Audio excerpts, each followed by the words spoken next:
Republicans and Democrats are trading insults again in Washington, this time over the president's plan to try to fix America's huge budget deficit. Barack Obama wants to raise taxes on the wealthy and cut America's defence spending, but Republicans are accusing him of launching a new class war. It was billed as the president's vision for tackling out-of-control government borrowing. $4 trillion in cuts over 12 years.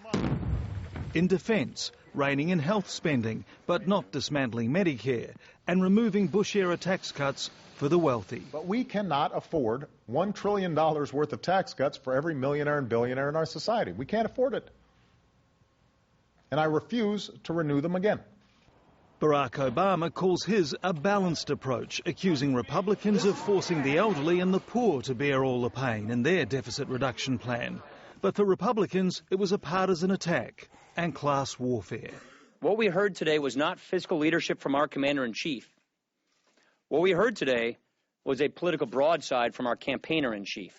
The president had briefed Republican leaders ahead of his speech, but failed to budge them. We don't believe lack of revenue is a part of the problem, and so we will not be discussing raising taxes. This argument comes less than a week after Washington nearly shut down over finalising this year's budget.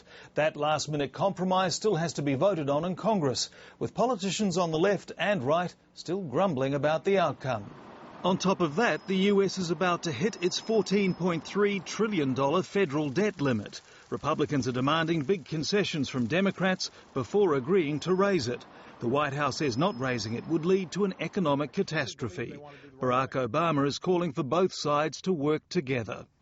Americans deserve and will demand that we all make an effort to bridge our differences and find common ground.